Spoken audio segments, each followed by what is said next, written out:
Глава 1186. Вход в бездну. Когда Хань Ли узнал человека в желтом, тот сразу же побледнел и ответил неуверенным тоном: «Я не знал о вашей истинной личности во время нашей предыдущей встречи, поэтому, пожалуйста, простите меня, если я вас чем-то обидел, великий старейшина Хань». Женщина на стадии формирования ядра была очень удивлена этим.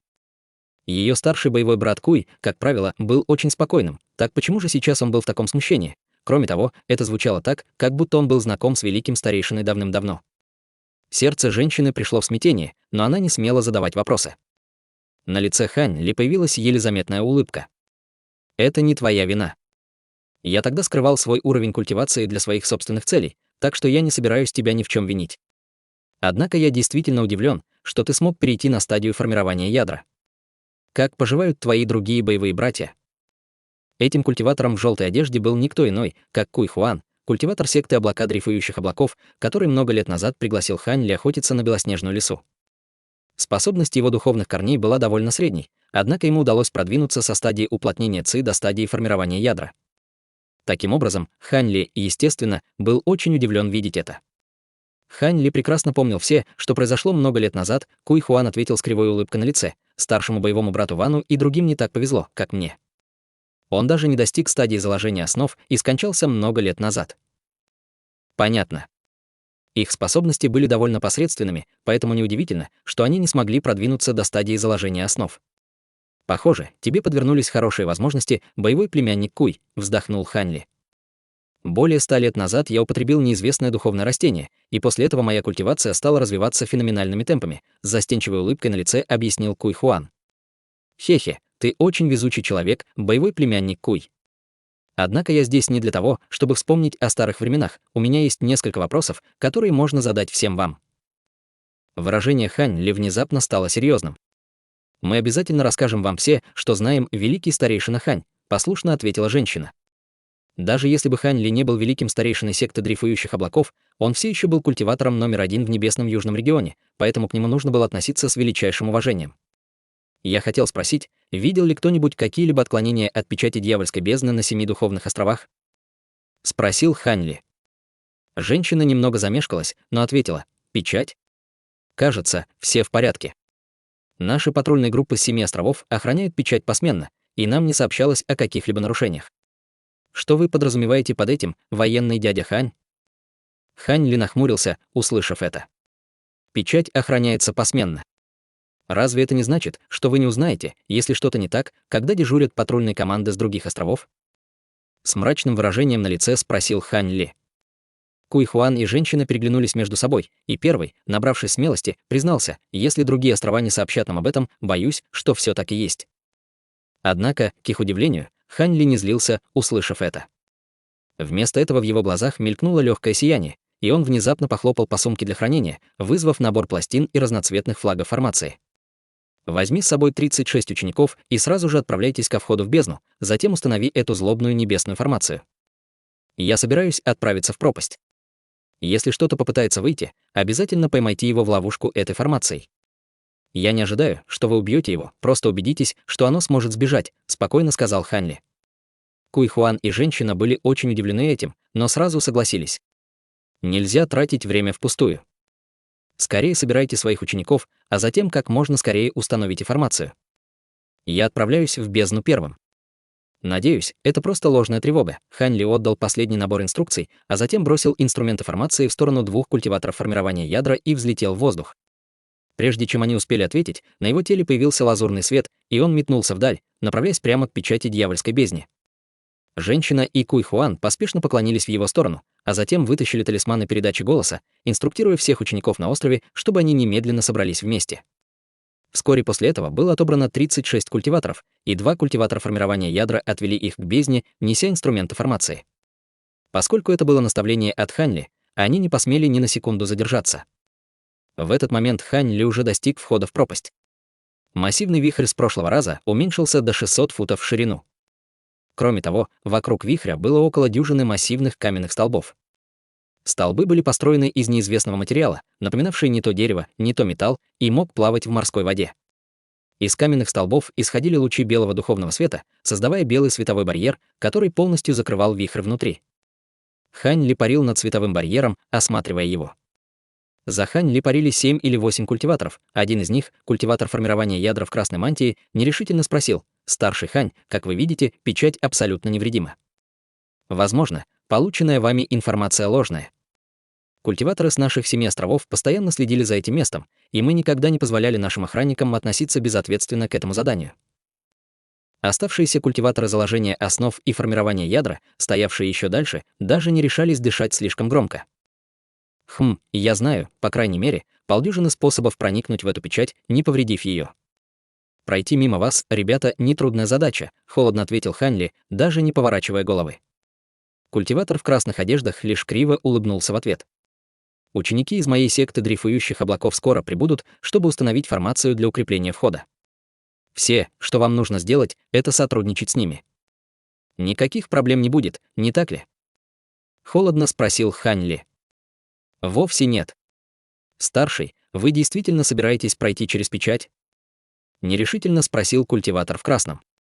Хань Ли посмотрел в небо и без колебаний ответил: конечно, я собираюсь совершить путешествие в пропасть. В противном случае, зачем мне приходить сюда лично? Сейчас самое время, когда дьявольская ци находится в своем самом слабом состоянии, так что это лучшее время пойти в бездну. Было ровно полдень, и палящее солнце достигло своей высшей точки на небе. Культиватор в красной одежде тоже посмотрел на ослепительное солнце, и на его лице появилось просвещенное выражение. «Хорошо, вы все занимаетесь своими делами, а я входу в пропасть», Хань Ли не хотел тянуть резину. Взмахнув рукавом, он выпустил веер 3 огней. Затем Хань Ли осторожно взмахнул веером, и на его поверхности засверкали древние руны, и появилось трехцветное пламя. Тело Хань Ли покачнулось, и он выстрелил прямо в сторону светового барьера в виде полоски лазурного света. В то же время он махнул своим веером 3 огней в сторону светового барьера, и этот веер, казалось, превратился в несравненно острый огненный клинок. Огненный клинок с грохотом прорезал трещину шириной около 10 футов в световом барьере, и угольно-черная дьявольская ци стала извиваться, пытаясь проникнуть наружу.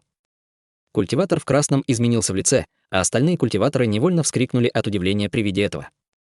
Однако Хань Ли был готов к этому и злобно взмахнул рукавом.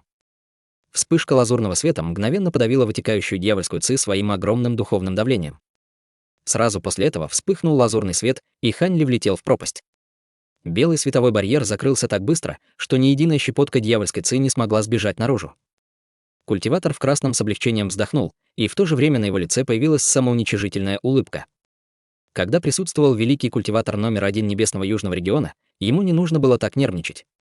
В этот момент один из культиваторов заложения основ, стоявший позади него, внезапно закричал: «Боевой дядя, смотри!». Культиватор в красном замялся, услышав это, и повернулся в том направлении, куда указывал ученик.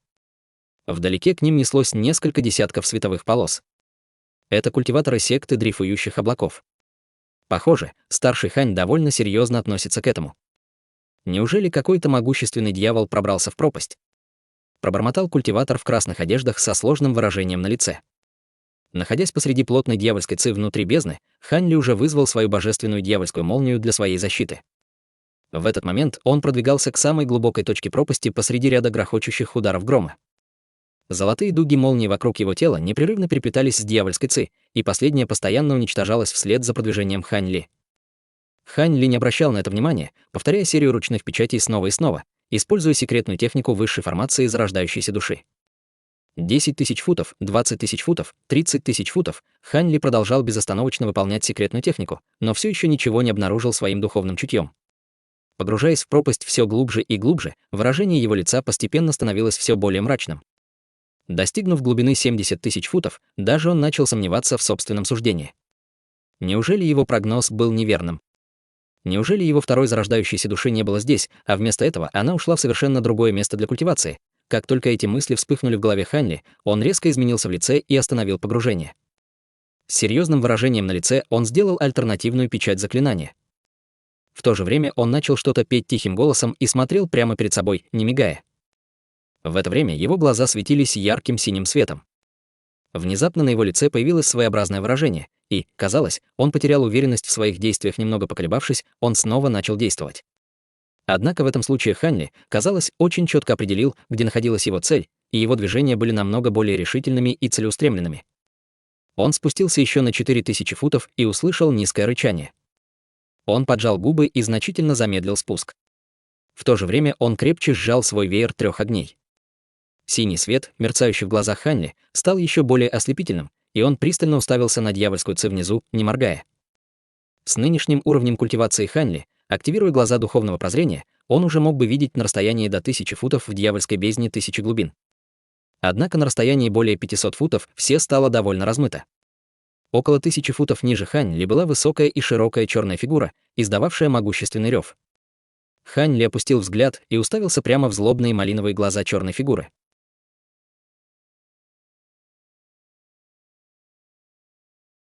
Глава 1187. Дьяволификация. Холод побежал по позвоночнику Ханли. Малиновые глаза внизу были наполнены насилием и жестокостью, и они уже не были глазами нормального человека. Вместо этого эти глаза принадлежали сумасшедшему и кровожадному дикому зверю. Ханли все еще задавался вопросом, было ли сумасшедшее существо внизу целью его поездки, как громовой рев внезапно остановился, и черная фигура внизу качнулась, исчезнув в окружающей дьявольской ци.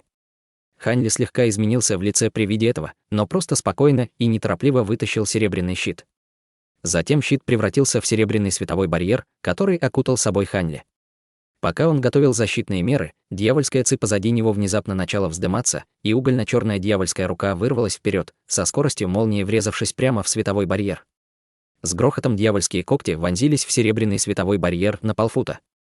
Ханли почувствовал, как барьер вокруг него вздрогнул, и на него нахлынула волна огромной силы. Выражение его лица слегка изменилось, и только после 2 небольших шагов он смог ощутить силу этого страшного удара. В то же время по взмаху руки он выпустил золотой меч длиной в несколько футов. Он крепко обхватил пальцами рукоять меча и рубанул позади себя, не поворачивая головы. Во вспышке золотого света меч разорвал половину дьявольской руки.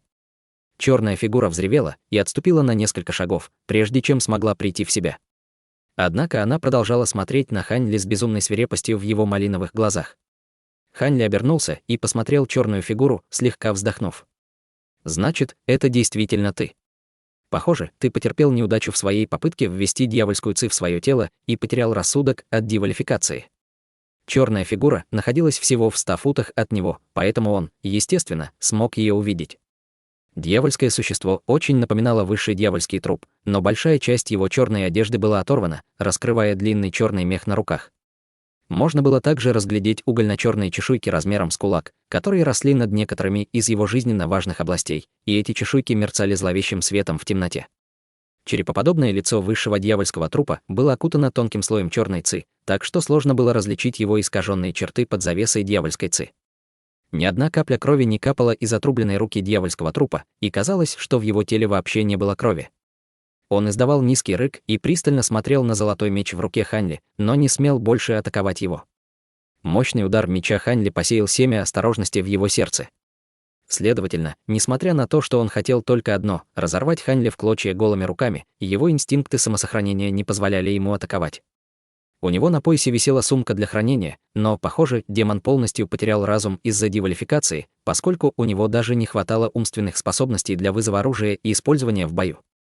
Казалось, что даже несмотря на то, что дьявольская ци в дьявольской бездне 1000 глубин не была столь же мощной, как та, что была запечатана в горе Куню, ее степень дьяволификации все еще была далеко за пределами ожиданий второй зарождающейся души. Кроме того, вторая зарождающаяся душа ожидала, что Ханли скоро прибудет в бездну, и в силу своей неотложности она усилила приток дьявольской ци в свое тело на заключительной стадии своей культивации. Хотя вторая зарождающаяся душа владела техникой великого развития, она была слишком занята культивацией высшего иньского искусства и достигла только 2-го уровня техники великого развития. Таким образом, даже несмотря на то, что ее духовное чутье было более сильным, чем у других культиваторов своего ранга, было довольно трудно ожидать, что она сможет противостоять длительному притоку дьявольской ци. В результате дьявольский труп смог противостоять процессу дьяволификации, но зарождающаяся душа не смогла и в конце концов скончалась, потеряв тем самым здравомыслие и разум. В этот момент дьявольский труп был ничем иным, как полудьявольским существом, которым правили исключительно его инстинкты и желание убивать. Она была не намного умнее демонического зверя, который еще не достиг разумности. Ханли тщательно осмотрел своего противника и, наконец, смог убедиться, что тот действительно потерял весь свой интеллект. Обнаружив это, он вздохнул с облегчением, но в то же время нашел это довольно забавным. Он считал вторую зарождающуюся душу чрезвычайно могущественным врагом и летел целый месяц без отдыха, чтобы попасть сюда, только чтобы столкнуться с таким сценарием, от которого он потерял дар речи. Однако, несомненно, было бы намного легче победить такого бездарного противника, и захватить его было бы проще пареной репы. Таким образом, Хань Ли поднял руку без колебаний, взмахнув веером 3 огней. Поскольку его противник потерял весь свой интеллект, ему не нужно было сдерживаться. Все, что ему нужно было сделать, это принудительно сжечь его тело своим веером 3 огней. Без тела его вторая зарождающаяся душа, естественно, будет вынуждена сдаться. Как только трехцветное пламя появилось на поверхности веера 3 огней, дьявольский труп внезапно заревел. Порывы дьявольского ветра охватили его, после чего чрезвычайно чистая дьявольская ци внезапно приблизилась к отрубленной руке, принимая прежнюю форму. Затем произошло нечто неожиданное. Отрубленная рука дьявольского трупа восстановилась в мгновение ока, и казалось, что Хань Ли даже не ранил ее. Мгновенная регенерация. Хань Ли запнулся при виде этого, но с холодной улыбкой на лице он влил еще больше духовной силы в свой веер 3 огней. Мгновенная регенерация была редкой способностью, но он уже убил нескольких демонов с такой способностью ранее. Если он сможет полностью уничтожить его тело своей подавляющей силой, у дьявола не будет возможности восстановиться. С оглушительным криком из веера вылетел огненный ворон размером в несколько футов. Вокруг его тела вращались трехцветные руны, которые направились прямо к дьявольскому трупу. Перед лицом этого разрушительного трехцветного пламени вся окружающая дьявольская ци мгновенно превратилась в ничто. Дьявольский труп, казалось, тоже чувствовал, что что-то не так. Если бы вторая зарождающаяся душа сохранила свой интеллект, она определенно не захотела бы сталкивать с такой невероятно мощной атакой в лоб. Однако желание убивать, казалось, только усилилось в дьявольском трупе при виде этого грозного пламени. Он выпустил обезумевший рев, и дьявольская ци сразу же бросилась к нему. Дьявольский труп сразу же увеличился на несколько футов в высоту. Затем он открыл пасть и выпустил поток угольно-черного света в направлении трехцветного огненного ворона. С оглушительным взрывом в глубине дьявольской бездны столкнулись трехцветный шар света и шар черного света, и обе стороны, казалось, были равны по силе, что привело к интенсивному тупику. На лице Хань Ли появилось легкое удивление при виде этого. Веер 3 огней был настолько силен, что даже культиваторы зарождающейся души не осмеливались бы атаковать в лоб. Несмотря на то, что он использовал только часть силы веера 3 огней, для него все же стало неожиданностью, что дьявольский труп на средней стадии зарождающейся души смог противостоять ему. Он, слегка прищурившись, посмотрел на происходящее вблизи столкновение. Трехцветные руны, вращающиеся вокруг пламени, яростно вспыхнули, прежде чем пламя наконец смогло одолеть черный шар света, медленно поглотив его и продвинувшись к дьявольскому трупу. При виде этого в глазах трупа дьявола появился зловещий свет, и он всосал ближайшую дьявольскую ци в рот, готовясь взорвать еще одну черную колонну света. Выражение лица Хань Ли стало мрачным, и позади него с раскатами грома появилась пара белых крыльев. Это были его недавно усовершенствованные грозовые крылья. Крылья на его спине мягко хлопали, и все его тело исчезало на фоне легкого ветра. В следующее мгновение за дьявольским трупом вспыхнула дуга лазурной молнии. Хань Ли беззвучно вышел из-под нее и нанес сокрушительный удар по спине дьявольского трупа. Массивный мерцающий лазурный кулак появился в воздухе и вдарил по дьявольскому трупу сзади. Дьявольский труп был застигнут врасплох и отлетел с грохотом, головой навстречу необъятному пространству трехцветного огня впереди. Дьявол взревел от ярости и ужаса, когда над его телом вспыхнули чернильно-черные дьявольские ци, пытаясь удержать пламя в страхе. Однако трехцветное пламя окутало тело дьявольского трупа на глазах у Хань Ли, быстро отмахиваясь от черной ци, заставляя дьявольский труп разлететься на части, будучи бессильным сопротивляться. Во вспышке трехцветных рун дьявольский труп был полностью поглощен. С холодным блеском в глазах Хань Ли приготовился погасить трехцветное пламя и захватить вторую зарождающуюся душу внутри. Однако прямо в этот момент 3 пламени внезапно сильно вздрогнули. Внутри внезапно взорвался шар малинового света, насильственно пробив дыру в пламени. Затем изнутри вспыхнула полоска черного света, достигшая высоты более 300 футов над Хань Ли после нескольких вспышек. Сердце Хань Ли затряслось от удивления при виде этого. Он видел, как зеленая зарождающаяся душа, окутанная черным светом, улетала вперед, держа в своей маленькой руке угольно-черный флаг. Это вторая зарождающаяся душа Хань Ли. Зарождающаяся душа посмотрела на Хань Ли с холодным выражением лица, и ясность в ее глазах показала, что она полностью восстановила свой разум. Хань Ли холодно зарычал, сразу же взмахнув грозовыми крыльями, исчез на месте. Выражение лица второй зарождающейся души резко изменилось при виде этого, и она взмахнула маленьким черным флагом. После этого она сделала печать заклинания и ткнула пальцем в флаг. Флаг рассеивания призраков, отремонтированный Хань Ли много лет назад, сделал круг в воздухе, и над ним вспыхнул черный свет. Затем он с грохотом взорвался. Бесчисленные нити черного света вырвались вперед, создавая плотную сеть радиусом в несколько километров под зарождающейся душой. Затем вторая зарождающаяся душа протяжно закричала и полетела вверх на всей своей скорости. Под черной сетью из воздуха внезапно появилась дуга лазурной молнии, после чего показалась фигура Хань Ли. Он посмотрел сначала на падающую черную сеть, а затем на вторую зарождающуюся душу, которая почти исчезла из его поля зрения, и холодное выражение промелькнуло в его глазах. Он резко взмахнул рукавом, выпустив полоску ослепительного золотого света, проникающего в черную сеть.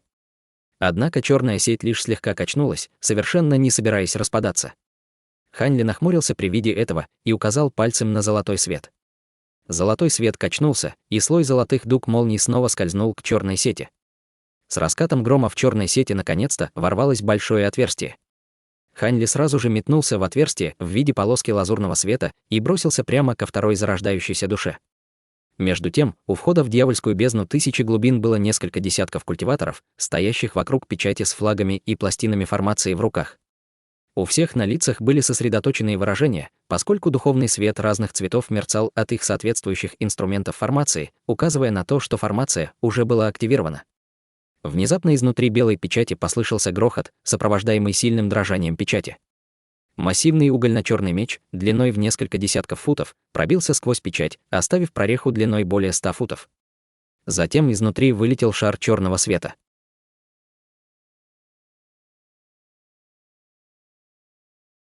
Глава 1188. Захват зарождающейся души. Активировать формацию. Куи Хуан и женщины пристально сосредоточились на печати и среагировали мгновенно, как только зарождающаяся душа показалась в формации. 36 учеников секты дрейфующих облаков одновременно подбросили свои пластины и флаги формации. Инструменты формации мгновенно засверкали духовным светом, формируя разноцветные слои светового барьера. Шар черного света был застигнут врасплох, и, прежде чем он понял, что произошло, он был пойман в ловушку в свете. Естественно, это была вторая зарождающаяся душа, которая находилась в черном свете. Будучи охвачена пламенем веера трех огней, она неосознанно изгнала всю дьявольскую ци, которую впитала в свое тело в качестве защитной меры. Таким образом, дьявольская ци была пламенем сведена к нулю, и еще больше дьявольского трупа обгорело. Однако зарождающаяся душа смогла непреднамеренно обратить вспять свою девалификацию и вернуться в чувство.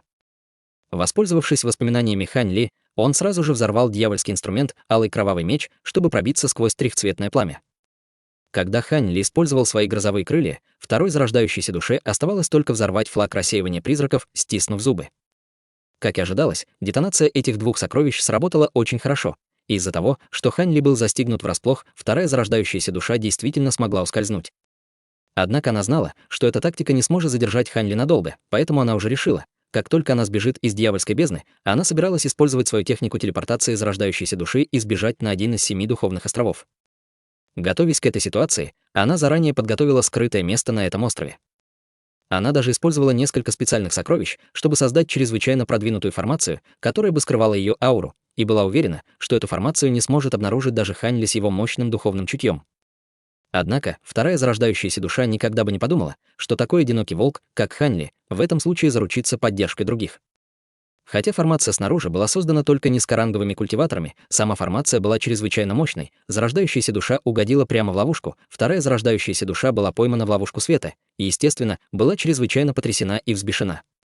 Она дико размахивала своими маленькими ручонками, высвобождая полоски черной ци меча, вращающиеся вокруг нее. Однако пятицветный световой барьер был очень неприятен тем, что, хотя его легко было разорвать ци меча, эти прорехи быстро затягивались, не давая зарождающейся душе возможности убежать.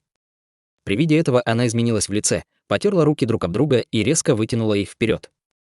Из ладони резко вырвалось 2 столба черного света, превратившись в 2 массивных меча, каждый из которых был длиной более 10 футов, и оба они рухнули вниз с разрушительной силой.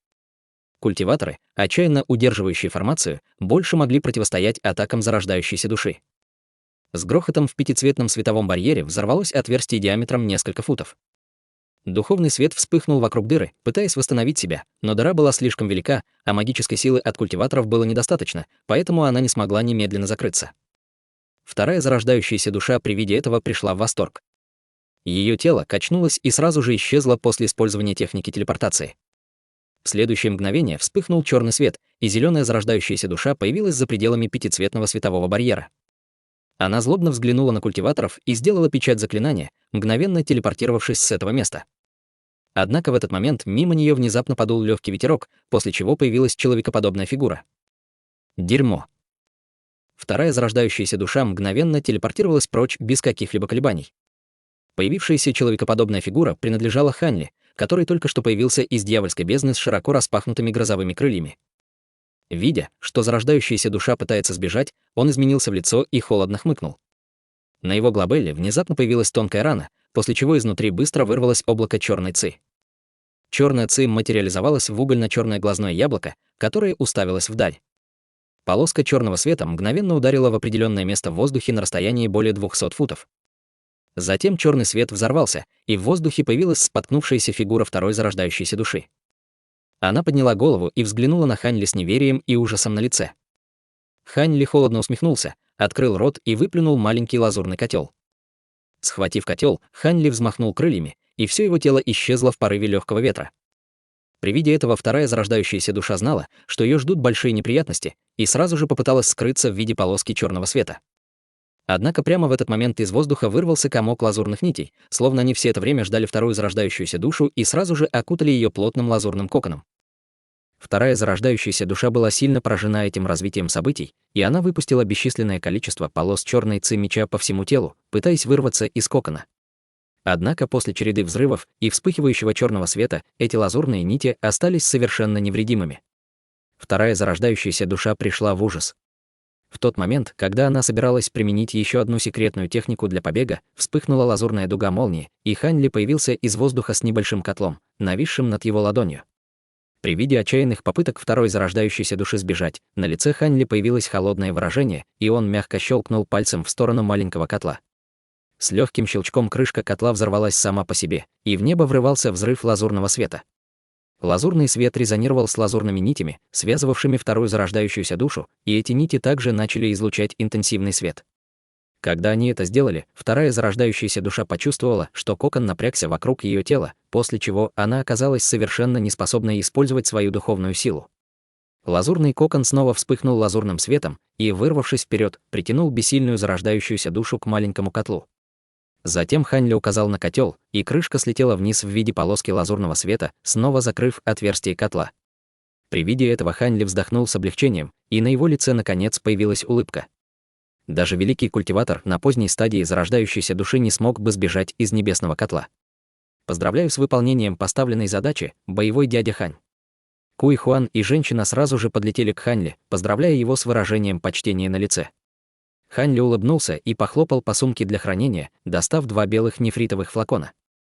Он бросил флаконы Куй Хуану со словами: «Хе-хе, вы, ребята, также внесли значительный вклад в этот процесс. Здесь есть кое-какие таблетки, которые будут очень полезны для вашей культивации. Возьми их и разделите между собой.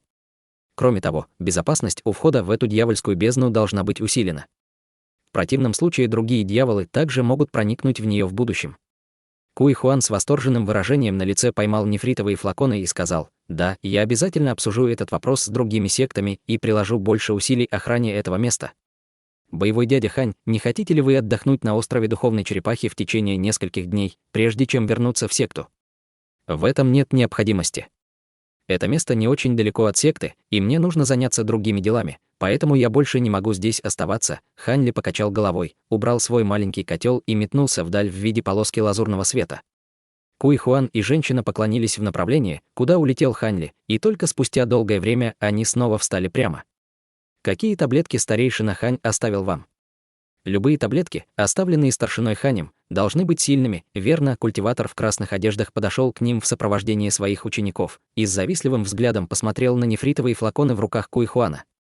«Я сам не уверен в этом, но я уверен, что эти таблетки действительно довольно необычные. Я думаю, что мы должны сосредоточиться на укреплении печати». Куй Хуан сухо усмехнулся, и 2 флакона исчезли из его рук во вспышке белого света. Он явно не хотел много говорить об этом.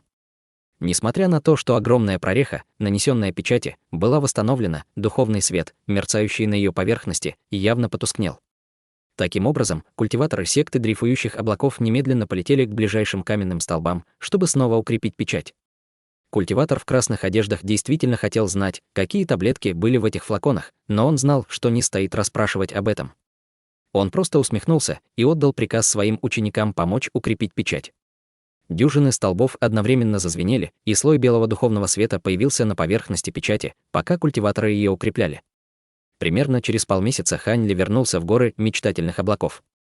Однако он не стал сразу возвращаться в секту дрейфующих облаков.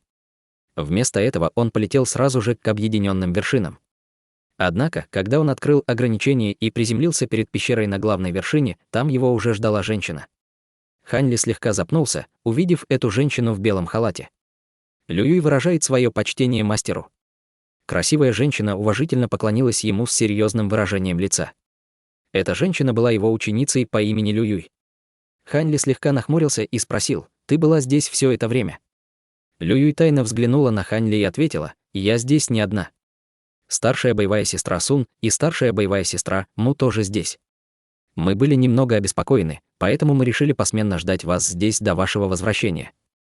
Мои старшие боевые сестры в настоящее время находятся с моей младшей боевой сестрой в ее пещерной обители. Хе-хе, я просто схватил свою вторую зарождающуюся душу. С моей нынешней культивацией не о чем беспокоиться».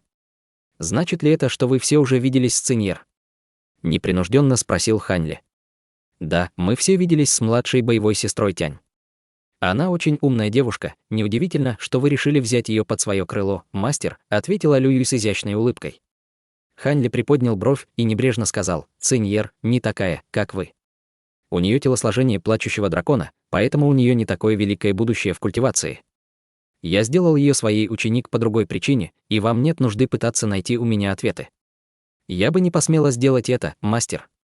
Лю Юй была в восторге, услышав это, но на ее лице появилось неловкое выражение от разоблачения ее уловки. Хань Ли погладил себя по подбородку и внезапно сказал серьезным голосом: «Раз вы все здесь, собери остальных и приходите в мою пещерную резиденцию. Я хочу кое-что рассказать вам всем». «Да, мастер». Сердце Лю Юй слегка вздрогнуло в ответ. Хань Ли кивнул и взмахнул рукавом, послав лазурный свет в сторону закрытых ворот своей пещерной резиденции. С грохотом каменные ворота медленно поднялись, и тело Хань Ли, качнувшись, вошло в пещерную резиденцию. Тем временем Лю Юй метнулась к пещерной резиденции Тянь Цинь, превратившись в полоску белого света.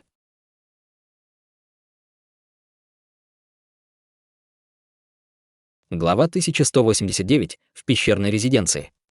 Вскоре Хань Ли сел на главное место в главном зале своей пещерной резиденции, окружённый 4 красавицами.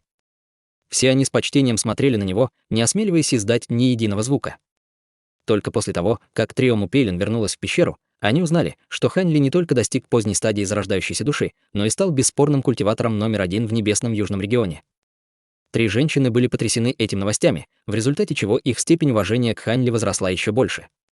Хань Ли со строгим выражением на лице сказал: «Нет необходимости беспокоиться о второй зарождающейся душе. Я уже захватил ее и скоро сотру ее собственную волю, а затем снова превращу ее в мою вторую зарождающуюся душу. Однако вы, трое, были слишком самоуверены. Разве вы не знаете, что внутренняя долина чрезвычайно опасное место даже для культиваторов зарождающейся души?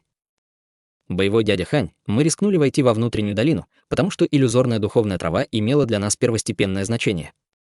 Мы больше не станем делать что-то настолько безрассудное», — объяснила Сун Юй, скрестив руки за спиной.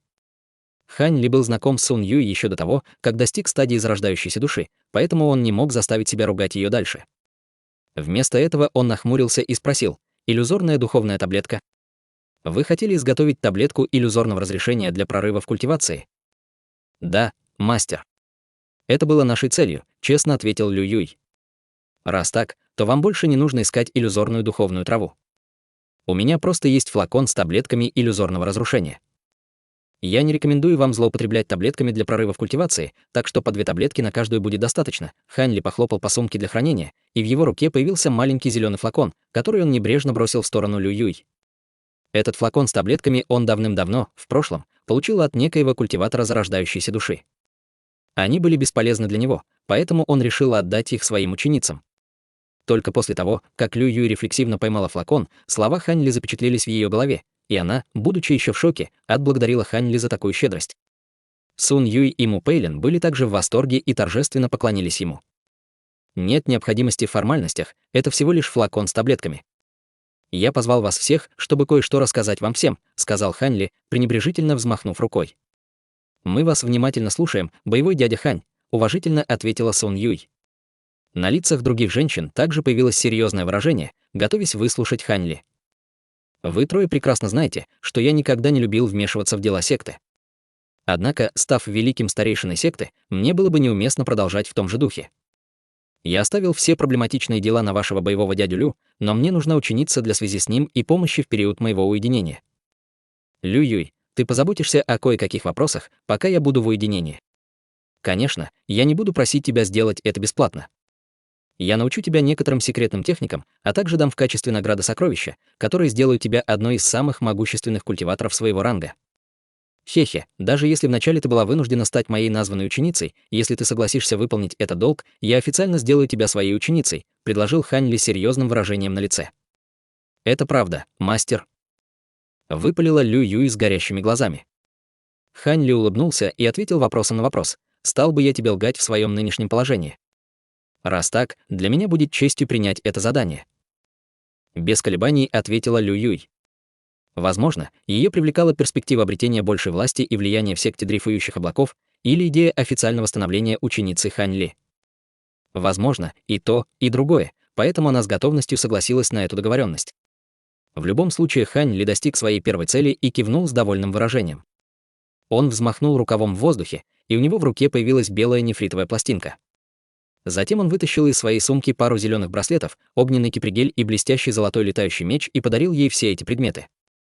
Лю Юй приняла нефритовую пластинку и сокровища обеими руками и снова поклонилась несколько в знак благодарности с радостным выражением на лице. Она не знала, какие техники были записаны на нефритовой пластинке, но эти древние сокровища были для нее невообразимыми сокровищами, и их было более чем достаточно, чтобы удовлетворить ее. «Иди и нанеси визит старшему боевому брату Лю. Я немедленно сообщу ему об этой договоренности голосовой передачей», проинструктировал Хань Ли. Лю Юй сразу же кивнула и вышла, поклонившись еще раз. Как только она ушла, Хань Ли перевернул ладонь, и в его руке появился талисман передачи голоса. Он произнес несколько слов талисману и отправил его. Талисман через мгновение исчез вдали в виде полоски красного света. Все остальные смотрели молча, и никто не мешать Хань Ли во время этого процесса. «Боевая племянница Сун, для тебя у меня тоже есть кое-что», сказал Хань Ли, медленно поворачиваясь к Сун Юй. «Пожалуйста, просветите меня, боевой дядя Хань», сказала Сун Юй. Хань Ли остановился на мгновение, а затем продолжил: «На самом деле это не очень важный вопрос. Я надеялся, что ты присмотришь культиваторов с врожденным мощным духовным чутьем, завербованных сектой в следующие несколько лет. Я хочу взять одного из них в качестве моего ученика и стать его личным наставником». Врожденное сильное духовное чутье. Ученики такого рода чрезвычайно редкие, поэтому я не могу дать никаких гарантий, но я сделаю все возможное. Сун Юй слегка засомневалась, услышав эту просьбу. «Все в порядке, это не срочное дело. Просто ты должна держать это в голове. Я вижу, что ты уже достигла пика средней стадии формирования ядра. В этом случае твои шансы совершить прорыв, приняв только одну иллюзорную таблетку разрушения, не очень высоки. У меня также есть флакон с таблетками инскими эссенции, которые не так известны, но они чрезвычайно эффективны для женщин. Ты можешь попробовать принять несколько таблеток для своего прорыва, боевая племянница Сун». Говоря это, Хань Ли поднял руку, и по вспышке лазурного света в ней появился маленький черный пузырек. Затем он беззвучно полетел к Сун Юй. Как и ожидалось, Сун Юй никогда не слышала об этой таблетке инской эссенции, но она определенно не собиралась игнорировать рекомендацию такого великого культиватора, как Хань Ли. Поэтому она приняла нефритовый флакон с восторженным выражением на лице и сердечно отблагодарила Хань Ли. Хань Ли немного поговорил с Сун Юй и проводил ее. Затем он обратился к Му Пэйлин. В ответ Му Пэйлин слегка занервничала и рефлекторно опустила голову, а на ее фарфоровых щеках появился легкий румянец. Со сложным выражением на лице Хань Ли спросил мягким голосом: «Ты была моей наложницей более века, верно?» Му Пэйлин подняла голову и тихо ответила: «Верно, мастер. Когда вы только приняли меня своей наложницей, вы только достигли стадии зарождающейся души, а сейчас вы великий культиватор. Когда я принял тебя своей наложницей, то планировал использовать твое девственное тело для искусства объединенной сущности, чтобы улучшить свою культивацию. Однако с тех пор я прогрессировал с невероятной скоростью, которая была необычайной, даже для меня, достигнув средней стадии зарождающейся души, а затем поздней стадии через альтернативные пути, но искусство объединенной сущности эффективно только во время прорыва в стадии зарождающейся души. Мой мастер, вы хотите прогнать меня? Мупейлин сразу же побледнела. Прогнать тебя? Конечно, нет. Однако сначала ты решила стать моей наложницей, главным образом потому, что ты был вынужден сделать это из-за своей семьи. Сейчас ты уже на стадии формирования ядра, так что никто не сможет заставить тебя сделать что-то против твоей воли. Я также не хочу больше держать тебя рядом со мной в такой двусмысленной манере. С одной стороны, это будет пустой тратой лучших лет твоей жизни, с другой стороны, Ваньер в ближайшие несколько лет выйдет из ледяной стены, и я должен быть в состоянии дать ей правильное объяснение того, что происходит между нами. Здесь Хань Ли запутался в словах. «Так что вы планируете со мной делать, мой лорд?» — спросила Мупейлин, прикусив нижнюю губу. «Все просто. Предлагаю тебе на выбор два варианта. Первый — я дам тебе материальную награду за твои усилия в культивации искусства объединенной сущности за все эти годы. Затем я освобожу тебя, и ты будешь вольна выйти замуж за любого, кто тебе понравится. В этом случае мы разорвем все связи друг с другом. Мастер, с вашей нынешней репутацией, даже если вы освободите меня и лично поручитесь за мою чистоту, какой культиватор небесного южного региона женится на мне?» С кривой улыбкой на лице пробормотала Мупейлин. Услышав это, Хань Ли нахмурился, но продолжил. Второй вариант также очень прост. Если ты действительно серьезно относишься к культивации и хочешь посвятить свою жизнь этому, я могу позволить тебе остаться жить на объединенных вершинах. Официально ты все равно будете называться моей наложницей, но я могу относиться к тебе как к ученице и давать тебе руководство по твоему пути культивации. Конечно, твои способности к культивации на самом деле довольно хорошие, поэтому я также могу попросить Ваньер сделать тебя официальной ученицей. В конце концов, искусство культивации Ваньер в любом случае больше подходит для женщин, поэтому, возможно, ты получишь больше пользы от ее руководства. Хань Ли посмотрел на Мупейлин со спокойным выражением на лице и пришел к выводу. Конечно, о тебе все еще могут распространяться негативные слухи, но этот образ действий сведет их к минимуму. Мупейлин замолчал, услышав варианты, представленные Хань Ли. Хань Ли не заставлял ее спешить и просто терпеливо ждал ее решения. После долгого молчания она вдруг спросила, могу ли я не выбирать ни один из этих вариантов. «Что ты имеешь в виду?» Хань Ли слегка нахмурился. Помолчав еще немного, Мупейлин решительно заявила, «Мастер, я хочу стать вашей настоящей наложницей. Я хочу остаться с вами до конца своей жизни. Ты хочешь стать моей наложницей?» «Не выйдет», — Хань Ли слегка изменился в лице, покачав головой. «Почему? Вы презираете меня за мой низкий уровень культивации или не считаете меня красивой?» Лицо Мупейлин побледнело еще сильнее. «Дело не в этом. Твой уровень культивации на средней стадии формирования ядра ни в коем случае нельзя считать ничтожным. Твоя красота также входит в топ-10 среди всех культиваторш, которых я когда-либо видел», — вздохнул Хань Ли. «Тогда почему вы отвергаете меня? Вы боитесь, что старейшина Наньгун не согласится на это?» — спросила Мупейлин. Немного помолчав, Хань Ли смиренно вздохнул и сказал, «Это только одна из причин. Самое главное для меня то, что я полностью предан своей погоне за великим Даа, и уединение в течение нескольких десятилетий будут обычным явлением для меня в будущем. Было бы хорошо, если бы ты могла достичь стадии зарождающейся души и достичь продолжительности жизни более 1000 лет, но если ты не сможешь, скорее всего, ты будешь видеть меня только в перерывах между моими периодами уединения, прежде чем ты умрешь. Это было бы пустой тратой твоей жизни, и я не хочу этого видеть».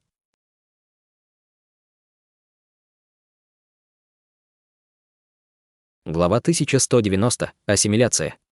Даже имея в своем распоряжении огромное количество таблеток, достичь стадии зарождающейся души было непросто. Шансы Мупейлин на достижение стадии зарождающейся души были не очень хорошими. Услышав слова Хань Ли, Мупейлин слегка замялась, а затем открыла рот, словно собираясь что-то сказать. Однако Хань Ли поднял руку и перебил ее: «Хватит. Я не прошу тебя принимать решение немедленно, ты можешь обдумать все это в течение нескольких лет. Мне также сейчас нужно уединиться, а пока я дам тебе несколько таблеток, чтобы ты смогла совершить прорыв к поздней стадии формирования ядра. Кроме того, мне придется побеспокоить тебя, чтобы ты направляла Циньер в культивации вместо меня». «Да, мой господин». Мупейлин, хотя и не хотела на это соглашаться, ей оставалось только смиренно принять это соглашение только при виде сурового выражения на лице Хань Ли. Хань Ли кивнул и дал ей несколько таблеток, а затем какое-то время поговорил с Тянь Циньер и проводил их. Теперь Хань Ли остался один в пещере и медленно закрыл глаза, тяжело вздохнув. Казалось, что в его сердце было больше суматохи, чем он думал.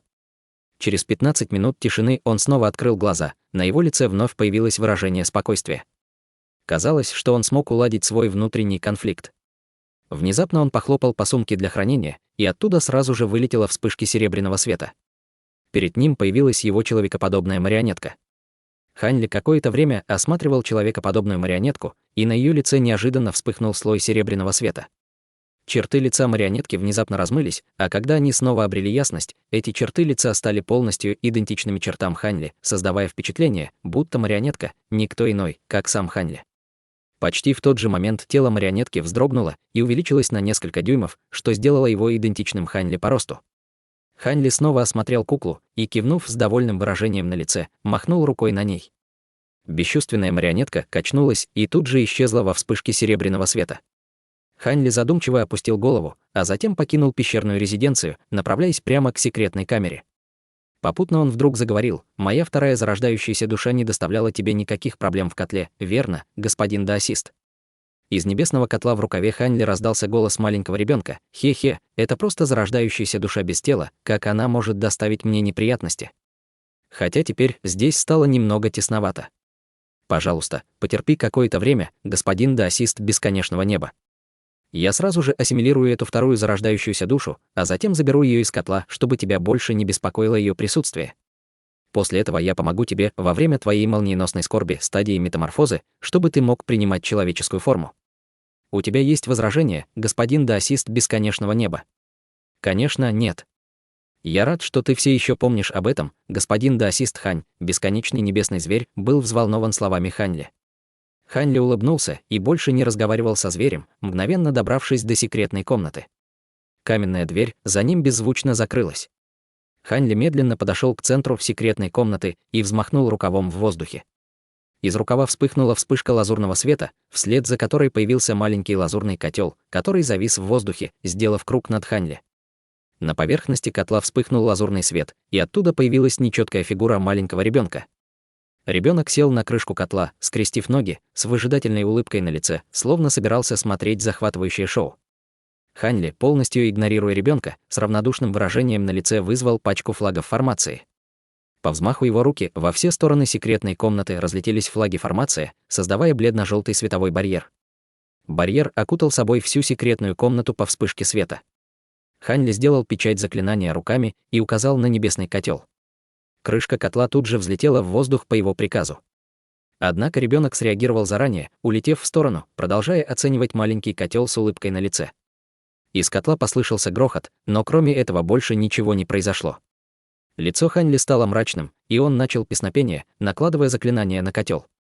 Небесный котел слегка дрогнул, и изнутри появился лазурный кокон, длиной около полуметра, окутанный бесчисленным количеством лазурных нитей. «Разрыв?» — низким голосом крикнул Хань Ли. Далее развернулась своеобразная сцена. Все лазурные нити, из которых состоял кокон, разорвались, а затем мгновенно растворились в пятнах света. Изнутри мгновенно показалась его вторая зарождающаяся душа. У нее были плотно закрыты глаза, и она парила в воздухе совершенно неподвижно, словно еще не пришла в сознание. Хань Ли прищурился при виде этого и без колебаний сымитировал хватательное движение в ее направлении. Между кончиков его пальцев внезапно появилось несколько блестящих серебряных игл, и, холодно взглянув на зарождающуюся душу в воздухе, он поднял руку в воздух. Внезапно вокруг бессознательной зарождающейся души вспыхнул черный свет, и она растворилась в воздухе. В результате серебряные иглы естественным образом попали в пустое пространство. Хань Ли не был удивлен этим. Вместо этого он указал на небесный котел с холодной улыбкой на лице. Внезапно из угла серебряной комнаты вырвался ком лазурных нитей. Блестящий лазурный свет вспыхнул, окутав определенный участок пространства. С приглушенным стоном в лазурных сверкающих нитях снова появилась вторая зарождающаяся душа. В этот момент ее шея и конечности уже были окутаны лазурными нитями, что сделало ее полностью обездвиженной. В этот момент дюжина серебряных игл, которые ранее не попали в цель, снова вспыхнула в воздухе. Серебряные иголки метнулись с большой скоростью, мгновенно внедряясь в различные части тела зарождающейся души. Тело зарождающейся души дрогнуло, и она сразу же утратила способность использовать магическую силу. На ее маленьком лице появилось выражение отчаяния. «Тебе не уйти. Все твои мыслительные процессы — мои точные копии, так как ты собираешься обмануть меня своими уловками. Я не собираюсь тебя уничтожать, я просто снова ассимилирую тебя, Так почему ты продолжаешь сопротивляться? Тихо спросил Хань, словно разговаривая с близким другом. Вторая зарождающаяся душа знала, что у нее не было никакого способа убежать, поэтому она отказалась от любых попыток сопротивляться, взревев в обиде. «Ты не уничтожишь? Я потеряю мою разумную волю, так я все еще смогу остаться собой после этого. Какая разница? Это правда. Однако ты должна быть моей второй зарождающейся душой, поэтому у тебя не должно быть собственной разумной воли с самого начала. Тебе ни на что жаловаться, потому что я просто лишаю тебя привилегии. Тебе остается винить себя за то, что проявила то, чего не должно было существовать», — холодно ответил Хань, не желая больше тратить слова понапрасну. После он сделал печать заклинания руками, и из нитей, которые связывали вторую зарождающуюся душу, вспыхнул яркий лазурный свет. Вторая зарождающаяся душа почувствовала, как у нее потемнело в глазах, а затем по-настоящему потеряла сознание. Только тогда Хань Ли немного расслабился. Однако вдруг ему пришла в голову мысль, и он перевел взгляд на маленького ребенка рядом с собой. В ответ на холодный взгляд Хань Ли ребенок послушно растворился в воздухе. Хань Ли кивнул при виде этого, а затем указал на котел, парящий в воздухе. На поверхности котла вспыхнул лазурный свет, и крышка сразу же закрылась. Почти в тот же момент Хань Ли открыл рот и выпустил вспышку лазурного света, окутавшую весь котел. Затем котел быстро сжался в размерах, несколько раз мигнув, прежде чем его проглотил Хань Ли. Хань Ли слегка вздохнул и сел, скрестив ноги. В то же время он сымитировал хватательное движение в направлении второй зарождающейся души. Зарождающаяся душа мгновенно притянулась к нему огромной силой всасывания, и она была вынуждена парить в 10 футах перед Хань Ли. Хань Ли исследовал состояние зарождающейся души своим духовным чутьем, и, убедившись, что ее духовное чутье действительно намного уступает его, он закрыл глаза, постучав по макушку собственной головы. Над его головой сразу же вспыхнул лазурный свет, и мгновенно появилась его лазурная зарождающаяся душа размером всего несколько дюймов. Зарождающаяся душа стояла на маленьком лазурном котле с деревянным кипригелем в руке. Над ее головой закружился белый шарик, а у глобели появился шар черной ци. Вокруг ее тела вращалось несколько десятков миниатюрных золотых мечей. Это была главная зарождающаяся душа, которую Хань Ли усердно культивировал более века. Зарождающаяся душа с абсолютно спокойным выражением на лице смотрела на вторую зарождающуюся душу. Лазурный свет вспыхнул в маленьком котле под его ногами, принеся ее прямо ко второй зарождающейся душе. Когда она находилась всего в футе от второй зарождающейся души, зарождающаяся душа Хань Ли внезапно остановилась в своем полете.